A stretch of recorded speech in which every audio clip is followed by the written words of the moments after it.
Hello everyone, आज है 17 मार्च और आज इस वीडियो में हम बात करने जा रहे हैं सिनकॉम फॉर्मुलेशन के बारे में। 12 रुपए का ये शेयर है और पिछले एक महीने का ग्राफ देखो तो भाई साहब भयंकर तरीके से गिरा है ये। और बीच बीच में इसने अटेम्प्ट करा जरूर था, तेजी दिखाने की कोशिश करी, फिर गिरा, तेजी दिखाई, फिर गिरा, फिर तेजी दिखाई। और ऐसा नहीं है कि जब गिरावट आ रही तब मैं बात कर रहा हूँ। अगर आप चैनल को रेगुलर फॉलो करते हो तो पिछले महीने जब ये 15-16 पे था तब भी मैंने कहा था कि भाई साहब निकलने के मौके हैं यहाँ पर। अब बात करेंगे यहाँ पर कि पिछले एक साल में अगर आप देखो तो जाहिर सी बात है अब उस लेवल पे जाने की कोशिश कर रहा है जहाँ पर एक इनिशियल सपोर्ट ज़रूर है, वो भी है 10 रुपये का। तो देखिए, बात करें उससे पहले अगर आपने अभी तक चैनल को सब्सक्राइब नहीं किया है तो प्लीज़ अभी इसे सब्सक्राइब कर लीजिए, क्योंकि आगे भी बहुत सारे वीडियोज़ हैं जो आपको काफ़ी ज़्यादा हेल्प करेंगे। तो देखा जाए तो शेयर था वही सब 5 रुपये का, तेजी आई, कुछ टाइम बिताया, तेजी आई, कुछ टाइम बिताया, तेजी आई, कुछ टाइम बिताया, बहुत बड़ी रफ्तार आई थी। और ये वो लेवल्स थे जहां पर मेरे कई सारे वीडियोस थे कि देखो यहाँ पर खरीदारी के मौके तो कतई भी नहीं बन रहे हैं, बल्कि एग्जिट करने वाले मौके बनेंगे यहाँ से। और वो गिर भी रहा है। देखो, छोटी सी फार्मा कंपनी है, प्रॉफिटेबल कंपनी है, लेकिन सही लेवल पे एंट्री करना ज़रूरी है यहाँ पर। अगर आप 5 साल का भी ग्राफ देखोगे तो भाई साहब कुछ ठीक ठाक नहीं है। अगर आप वॉल्यूम देखोगे तो मुश्किल से 11 लाख के आसपास शेयर ट्रेड होते नजर आए और 1155 करोड़ का इसका मार्केट कैप है।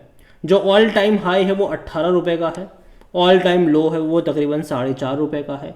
तो कोई उतना ज़्यादा फर्क नहीं है यहाँ पर, मतलब कोई उतना ज़्यादा देखो तो भाई साहब ना ही कोई उतना बड़ा हाई और ना ही उतना बड़ा लो है। ये एक रेंज में है, तेज़ी आती है मतलब, और मतलब गिरने की शुरुआत होगी, जब गिरावट आएगी तो वापस तेज़ी भी यहाँ पर देखने को मिल जाएगी।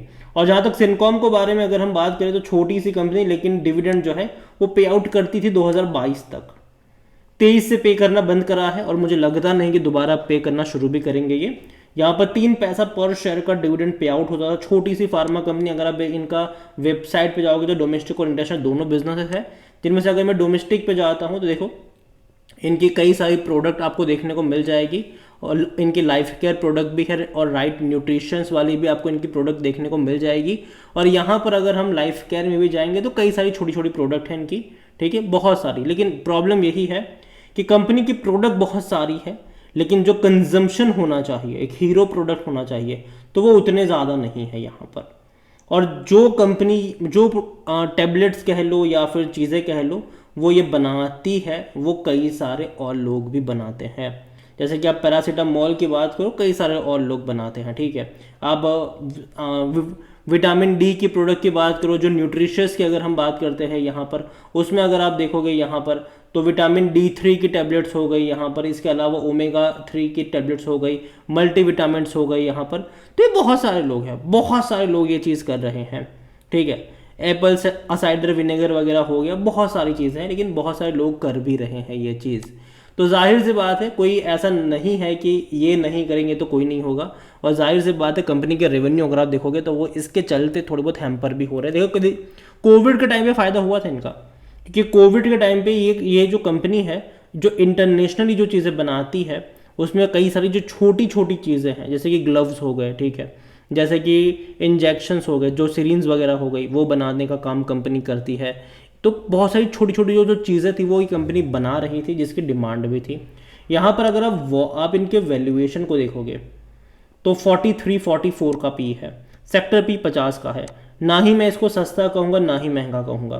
कोई भी एनालिस्ट यहाँ पर खरीदारी की बात नहीं कर रहा है। फिनेंशियल्स इंपॉर्टेंट है यहाँ पर। लास्ट क्वार्टर में इनका जो रेवेन्यू था वो तकरीबन 70 करोड़ का था, जो कि अच्छा था मेरे हिसाब से। लेकिन अगर आप ग्रोथ की बात करोगे ना तो वो उतना ज़्यादा नहीं आ पा रहा है।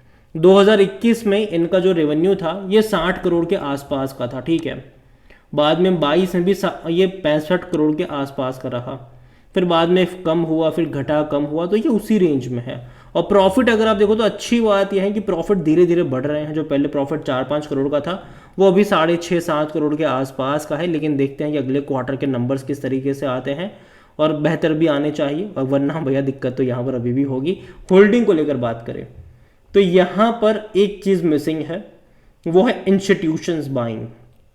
जनरली बहुत सारी क्वांटिटी प्रमोटर के पास ही है 50.57, लेकिन उसके बाद अगर आप देखोगे तो सारा का सारा माल जो चिपकाया है वो रिटेल इन्वेस्टर्स को है। 36.72% का स्टेक है उनके पास, जो पहले भी उतना ही था, लेकिन थोड़ा बहुत कम था, लेकिन बढ़ा है यहाँ पर। रिटेल के बाद अगर आप देखोगे तो अदर्स ही है, 12.71% का स्टेक लेकर वो बैठे हुए हैं यहाँ पर। तो जनरली जाहिर सी बात है जहाँ इंस्टीट्यूशंस बाइंग मिसिंग होती है वहाँ पर थोड़ा बहुत अप्स एंड डाउन्स आते रहते हैं, और जब गिरावट आती है तो कहीं ना कहीं वो रुकती नहीं है। यहाँ पर अगर आप इसका ग्राफ देखोगे 1 महीने का, तो पहली चीज़ तो ये है कि जो गिरावट है वो एक तरफा है। बीच में अगर अटेम्प्ट भी करता है तेज़ी दिखाने का तो वापस गिरता है, वापस अभी अटेम्प्ट करा था इसने अगर आप देखो, लेकिन वापस गिर गया ये। तो प्रॉब्लम यही है कि एटलीस्ट कहीं पे ये रुकना चाहिए। और जहाँ तक मुझे लगता है कि 8 और 9 रुपए का जो लेवल है, 8 से 10 रुपए का जो लेवल है, वहाँ पर ये रुकना चाहिए। तो जो बाइंग इंटरेस्ट, जो इनिशियली बाइंग इंटरेस्ट जो है वो शायद आपको 8 से 10 रुपए के आसपास जनरेट होता हुआ नज़र आ सकता है, ठीक है। और उसके बाद एक स्ट्रॉन्ग सपोर्ट 6-7 रुपए का है, उससे नीचे मुझे नहीं लगता कि ये जाएगा।